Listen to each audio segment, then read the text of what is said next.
Hey guys, and welcome to part 2 of exploring quintuplets. In today's lesson I want to show you some more advanced grooves in quintuplets. We're going to be using some different bass drum patterns, and we're going to be sort of changing up how the snare interacts with the quintuplet as well.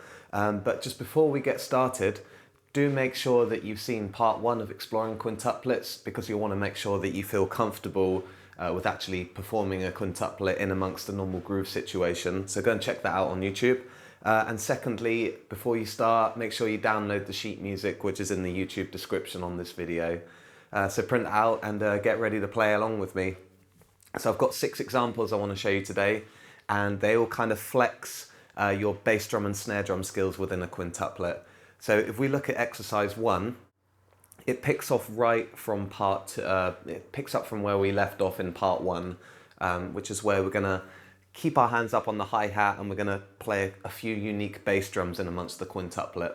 So I'll play it slow first, and then I'll bring in a click and we'll see how it sounds. So here's what it feels like without any time.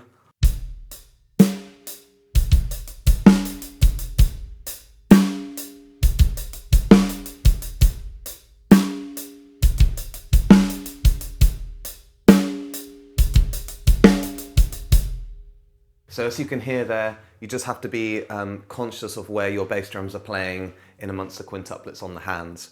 So let's bring in a little bit of click.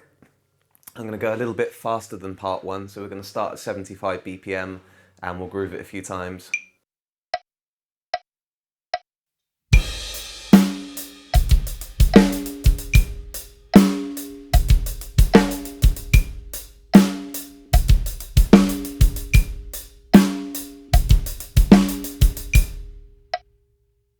Okay, and again, I'm going to go faster than what I did in part 1, so we're going to go up to 95 BPM now.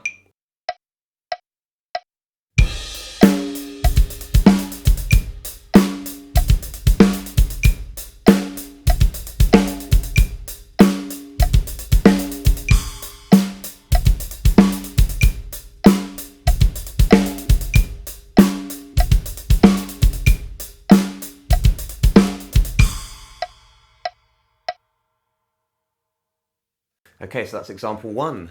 Example 2 then, again, a similar kind of feel, but we're just going to mix up those bass drum positions again. So you can see on example 2 that this one's a little bit biased towards the right hand. I think it's quite punchy. It's quite a cool quintuplet to be able to pull off.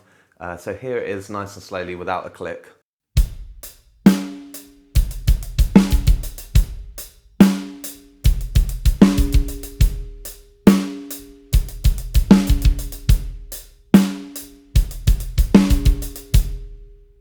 Alright, let's put it in at 75 BPM.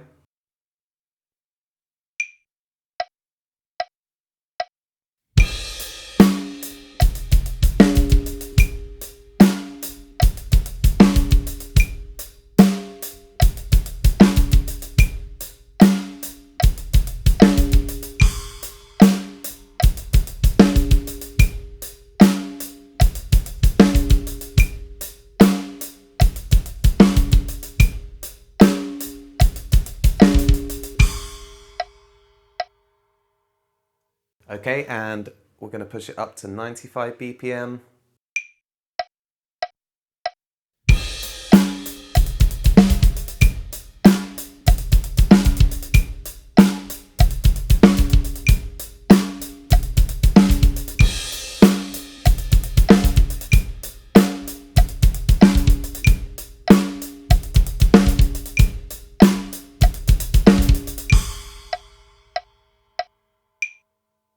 Okay, great. I think on that example, you've got to be careful for those 2 bass drums that are close together on the second quintuplet. All right, so in example 3 then, we're going to mix things up a little bit, and we're just going to reorchestrate what the quintuplet's doing. So if you look at example 3 in the second half, instead of being in this position now, we're now actually going to keep it in this position.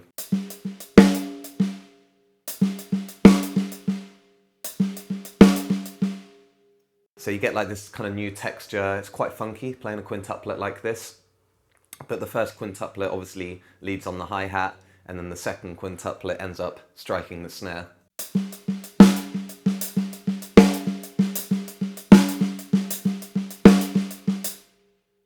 We're still using single strokes, so you know your beginning hand, which is a right hand, will be on the hi-hat, and by the time you've played 5 notes, the left hand ends up being the backbeat.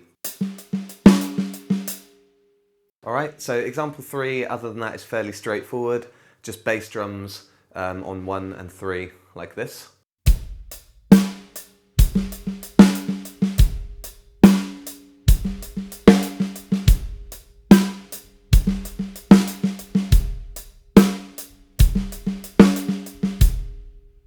Let's feel that at 75 BPM.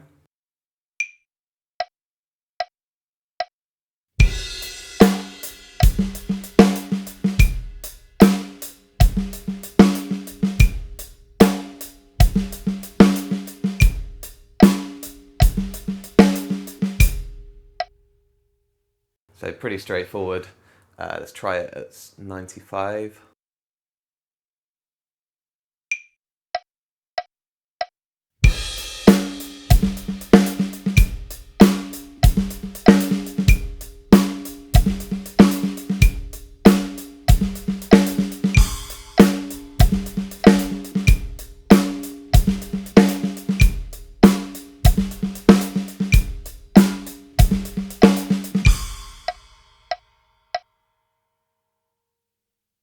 So I find with that one, if you want to make it really groove and just have like quite a deep feel to it, you want to make sure that the ghost notes on the snare are pretty quiet.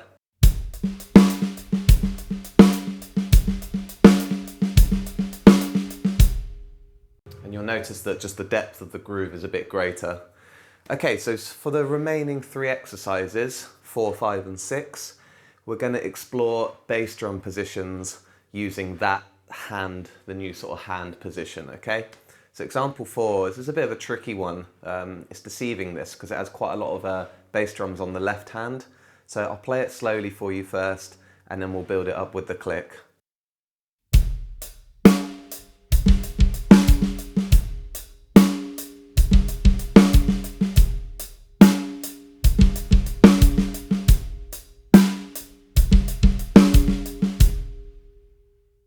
So yeah, it's kind of weird, this one. Those left hand bass drums feel kind of strange, and also after the backbeat on beat 4, you're immediately followed by hi-hat and bass.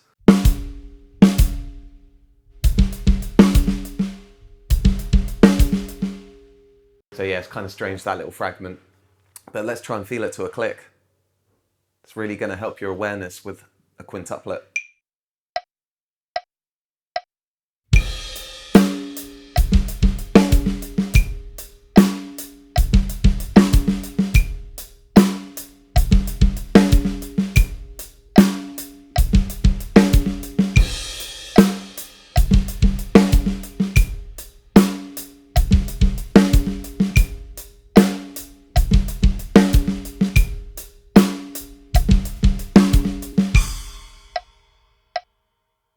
And up to 95.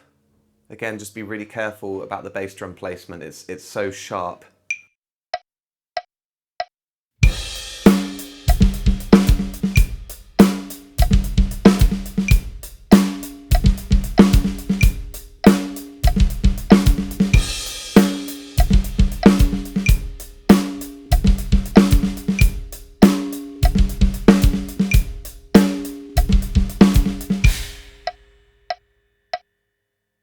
Okay, cool. So watch out for that one. I really recommend building that up a little slower to begin with. All right, example 5. We've got a couple of simple bass drums on the first part of the quintuplet, and then there's a nice little double as soon as you get into the last quintuplet. So again, watch out for the clarity of that double. Make sure it's nice and clean when you transfer it from your left to your right hand. So here it is without a click.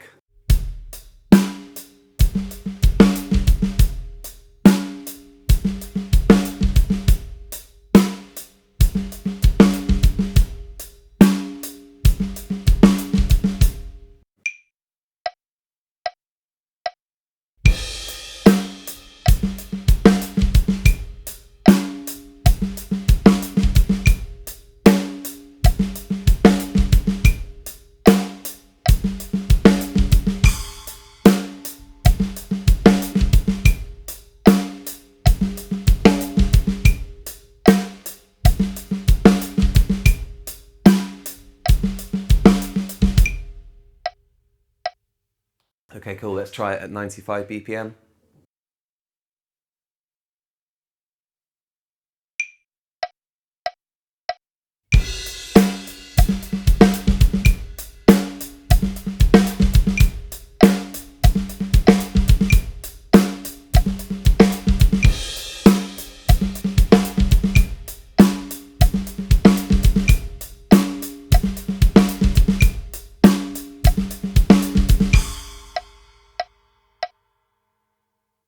Okay, cool. It's so easy to get those last two bass drums wrong, but so just pay a little bit of attention on those final two. Okay, now for the last exercise, exercise 6. This one, definitely right hand biased. It's leaning towards all those right hands that aren't on the snare drum. Let's play it slowly first to see how it feels.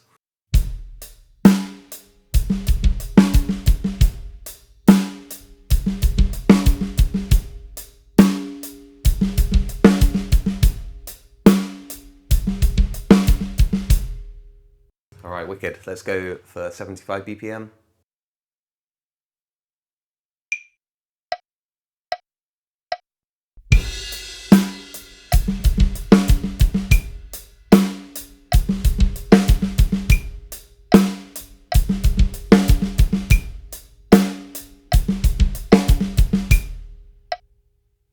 And finally, let's go up to 95.